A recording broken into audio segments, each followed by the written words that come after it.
Hey everybody, welcome to the limited edition version of episode 85 of the Toys for Games podcast. We are recording this on Thursday, August 18th, 2016. I am your melting host, Josh Brown, because it is incredibly hot over here in the Pacific Northwest. I am joined by the ever-excited, ever-lovable co-host, Jason Greer. Good evening, Josh. How are we doing tonight? Fantastic. It's Excellent. Other than the weather, but I'm not one to complain about weather, especially on a podcast. Sure. Yes. How's the Disney Castle building? I finished. So there's 34 bags total. Okay. But there's but 4 or 5 bags are all one bag. Like they're individually numbered. Okay. So step 1 is like really 4 or 5 bags. Sure. So I finished step 1. I'm just about finished step 2. In the second bag. There's I think a total of 17. I think individual numbered bags then. So getting there. I'm on page 35, I think, of 490. So, Not bad. Not bad. Having a good fun with it. Just chipping away at it. That's okay. Yeah, it's interesting because the first section of it is the base of stuff you don't even see, Mm-hmm. and it's a freaking colored rainbow under there. It's really interesting. Like there's orange and red and green and stuff that's not in the Disney Castle, and Right. nothing you're ever gonna see. So I think they were just trying to give you extra color options, maybe, or maybe help you piece it together, knowing that's the red one, and it's not like you have 5,000 gray colored bricks or something. Sure. I'm sure some rationale to it all, because I was like, this is kind of weird. It's all these colors, you don't even see them. But I'm like, well, it does make it easier putting it together, I guess, finding these pieces. But it was just interesting. If you flip it over on the backside, it's not what you would, or the other side is not what you expect. Sure. But I was blown away how big the box is. It's huge. Yeah, it looks massive. So shout out to Mama Greer and Papa Greer, who were there at 9 o'clock, an hour before opening, to get me mine. They had good fun. So the bags come numbered and whatnot based on the steps that you're on. So you never have open one bag and it will be multiple pieces from multiple Correct. different steps. Okay. Yeah, they changed that several years ago. Most of the time, I say screw it, and I dump them all in one thing. Right. But 4,000 pieces, that'd be a little bit too much to do that too. Yeah, I feel like you should just get a giant bowl or a 5-gallon bucket from Home Depot or Lowe's, whatever your home improvement store of choice is. Always Lowe's. And just dump them in there and just go crazy. That's what I typically do. I get a big old spaghetti bowl kind of thing Yeah, and put it in there. But like I said, 4,000 pieces, I would just be so stressed trying to find one dumb little thing. right. So, But it would extend the life of the build. yeah, I'm typically doing. I'm trying not one bag a night, but I'm taking my time with it just because it's enjoying the time of it all. Sure. Biggest question: do you have a place for it yet? 100%. Good. It's all mapped out, ready to go. I have I call it an island window, Okay. but it's a wall separating my kitchen and my dining room. So it's one of those things you can prepare food in the kitchen and kind of pass it through to the sure. dining room. Mhm. So it's one of those. I'm going to sit in that window spot. Perfect. Close off the window with a castle, That's right. like any self-respecting adult would do. Well, no, the window, to be fair, is 4 foot by 3, so it's it's not really gonna take up much space, but it'll be It'll it'll greet you as soon as you open the door. It's the first thing you'll see, though. So Sure. Fair enough. As I said, this is the limited edition version of this episode. We're going to do a quick recap of the week's events for the various news items that we have to talk about. For those of you that cannot keep up with the longer, full version of the show, we hope that this is doing you some good and you are enjoying what we're doing here. Haven't heard any feedback one way or the other in a few weeks, so I'm assuming everybody's kind of digging it. Those that want and need this individual episode. So we hope that we're serving you well. For those sticking around for the main episode, of course, we're going to have a lot of fun, get into some lengthy discussions as we always do. But here we're going to try to be concise and, try to wrap it up a little bit quicker than the proper show would normally. Would like to give a special thank you to our executive producer, George Torres, who is amazing as always. Hoping I could connect with him again in November when I'm possibly going down to the LA area. That would be nice. that would be sweet. So George, if you're listening, let me know what your plans are in November. Maybe we could do something. The entire month. Just yeah, I need day by day operations of November for your work schedule, and then we will work around it. Also, our show sponsor, as always, is Devin Lachinsky, who you can find on PSN or Xbox with the username Unrace, UNRACE. Go over there, give him a friend request, play some games with him. I'm sure you enjoy that. Getting on with the news, Jason. Disney Infinity. Obviously, we don't have any news for Disney Infinity proper because, it's shut down. It's gone. Sure. But there was news from the Disney Infinity community that happened last night. Yeah. First of all, today, August 18th, marks 3 years since 1.0 launched, so there's your little fun fact of the day. But then, so this week, Disney Infinity TV, the podcast, the community podcast, called it a wrap yesterday. I was unable to join in the fun, and I haven't been able to watch it yet, which sucks. But check it out. It's episode 141 is the final episode over there, so they just wrapped up last night. So definitely go check it out. I'm sure it's a really good time. I'm sure they had stuff. Apparently, I heard they ended it with another epic Jason rant, if I heard correctly. Jason Holmes, not me, Jason, but another ranter on that show. So pretty cool stuff. Any hints what the rant was about? I just heard it was a rant, but I haven't heard but that's all I really heard about it. Everything else I saw was just people saying how good it was. So sure, excited to check it out. Yeah, so big shout out to those guys for keeping the show going for as long as they did. Obviously, the writing was on the wall, and they were struggling like we are to provide content for Disney Infinity on a weekly basis. So I can't imagine how hard the decision was for them to finally say goodbye. It's not something I ever want to do for this show. I know it's a reality of some sorts, that it's possible. It's always possible. But having to make that decision is not something I would ever feel good about. So It was hard for them. It was hard for their entire community that they have built over the years.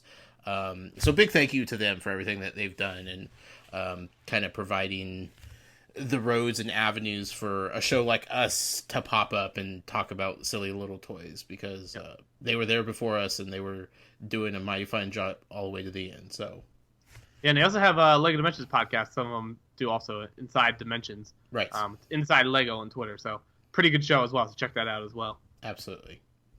Moving right along, Amiibo. We actually have some interesting news regarding Amiibo. Nothing exciting, but interesting, unexpected, I guess you could say. Yeah, so we got Amiibo game bundles that are coming back, but not for new games. These are for old games. So these are, you get 3 things. You get a Amiibo, a game, and the Amiibo sensor for 3DS. So there's 3 out right now. There is 3 not out right now that have been shown up. They haven't been officially announced by Nintendo as far as I know. I think they're showing up in retailers. But you got Samus and Super Smash Bros. For 3DS plus the Amiibo sensor. Then you get Fire Emblems, Birthright with Ike and sensor, and then Fire Emblems Conquest with Marth and the sensor as well. So Ike one would be nice for a lot of people. Samus is obviously harder to get, since older one. Marth you can still get a couple places, but obviously it's always been a somewhat harder one, except for that epic restock when Best Buy had 3,000 of them. But again, it's pretty cool. Again, if you haven't got those games, stuff like that, it's always nice to have a bundle, but it's just odd that they're pushing these out here now. Yeah. Did they give any sort of release date or anything for those? I think it was like September or something. Okay. I thought it was it. It seems like one of those things that like Nintendo's never like.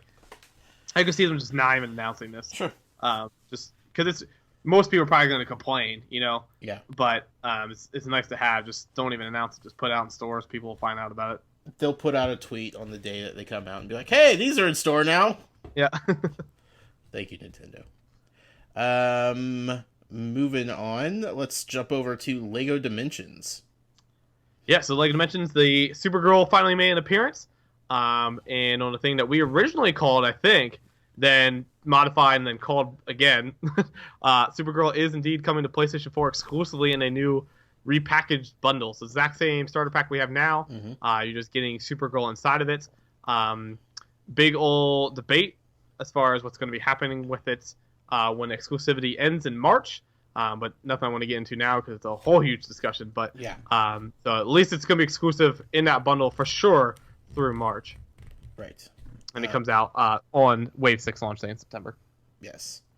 Yeah, it's nice to finally get some confirmation about the existence of Supergirl, and we finally know where we'll be able to find her. Whether or not you agree with the methods is another issue, but hey, we have the information now. We got the info. Thanks, Jimmy. Thanks, Jimbot. I'm 100% sure Jimmy was responsible for getting that info out there. Finally, let's jump over to the winner of the week, by a landslide, the Usain Bolt of the Toys to Life franchises. Skylanders Imaginators. We got a month's worth of news in just a couple of days, and it was exciting. Let's see what kind of recap we could do of all of this stuff here, Jason. Yeah, I have no idea if this has always been the plan, if they've just said, forget it, crap's coming out all over the place, just chuck everything at the wall, and here we go. But yeah, confirmed Chaos is coming. Be available at launch if you pre-order it. Again, they haven't really talked about whether it's going to be available, when it'll be available to the general public as well, but it seems like commonality is it's going to be available first for people who pre-order it, and you get it for free. Surprise of the week, and they almost lasted without it being spoiled. Dr. Neo Cortex is coming. That is the main villain in the Crash Bandicoot series, and it's coming alongside the Crash Bandicoot in the starter pack. That's why it was at $100. And is available exclusively for 30 days in PlayStation 3 and PlayStation 4 starter pack. Then it will be releasing a combo pack for all platforms then in November. We got 7 other Sensei announced alongside on that giant press release. We got, let me get back over there. We'll run down them real quick. Got some of these were leaked before with Dr. Crankcase, Hoodsicle, which I forgot they never even actually officially announced after that their cruise ship thing. Right, when they made that big announcement, or like this week, I'm like, wait, didn't we already know? No, we didn't. No, I mean, we did, but you know. Starcast, Taekwon Crow, Aurora, Barbella, and Skylander Figure of the Week, Mystic Cat. Then, in addition to that, we got our first look at the packaging. We saw some leaked pictures of Chaos Element, which is a limited edition packaging, but it is indeed the packaging. I just call it individual boxes, per se. Stackable, lots of color on the outside. So good. Looks so good. The only downfall I have of it is that since it's black and dark on the top, no light gets into it, so it looks pretty crappy from that end. So I'm curious how it's going to look in a store shelf because it's going to be kind of hard to see. But thankfully, they have nice big color pictures on top and on the side. So it looks high quality, so I'm really excited about that. They announced the mystery chest thing that we saw in the Dark Edition starter pack. Still have no idea what they do or how they're being released or anything like that, but those are things. Then finally they released today an intro video and freaking leaked a bunch of other stuff in it. Got Bowslinger Sensei that looks like a robot thing. Looks awesome. Flare Wolf, which I think is going to be my favorite Skylander Imaginator released. Of course, Pinata finally got confirmed in the video. So good. Boom Bloom shows up in the very background. A new Water Sensei that looks like a squid girl, people are saying. Airstrike is shown up in the video and is also in the packaging on the floor at Gamescom, like in an actual package, not a picture of it, but actually in the package, and they haven't officially announced that one. So there's that. But, so yeah, all kinds of stuff. So pretty fun week for Skylanders fans. It was hot and heavy. Yeah. Getting close to a full roster. Getting close. Do you know the official count yet? Not a clue. I've lost. Okay. If you ask PR, they would have no idea. Nobody, literally, no one in Skylanders company has any idea who they've announced yet. Sure. I feel like Gamescom was their planned route of announcing all these things. Because, we have Gamescom, and then in a couple of weeks we're going to have PAX West, and, they want people to see these in person as much as possible, so sure. No reason in trying to hide them any longer, and, keep them secret. Let them get out there, let people talk about it, and see them firsthand, and be excited, so. Very, very cool stuff. Again, if you're interested in a more in-depth breakdown of all of this information, stay tuned for the full show, the episode 85 of the Toys for Games podcast. But for this limited edition here, we're going to go ahead and sign off. Jason, where can people find all your work at? Yeah, you can always follow me personally on Twitter, twitter.com/JasonInquires. You can always head to Instagram, YouTube, and other Facebook accounts and other social networks. Jason Inquires is also the handle over there. And obviously, you can always head to Brick Inquirer, Skylanders Inquirer, and Infinity Inquirer for all your Toys Life news. And myself personally, you can find on Twitter at The Noise with a Y. Be sure to follow the show on Twitter at Toys for Games. You can email us anytime you'd like to do so, podcast@toysforgames.com. Check out the website, toysforgames.com as well. Facebook.com/groups/toysforgames is your place for all discussion things, to talk about pretty much all things collecting and fun and interesting things with members of our community. It's a very, very well-ran group over there. Ken does an amazing job, and we thank him for that. And, considering how poisonous some Facebook groups can get, this is far from it. So we encourage all of you to go over there and join the discussion, as they say. That's a buzz term. As a buzz term. And if you'd like to support us, you can do so on Patreon, patreon.com/toys4games. That being said, Jason, we got to turn around and we got to do a full show here. This has been a fun, quick 15-minute episode, but it's time for hilarity to ensue, my friend. Until Indeed. next time, happy hunting, collectors.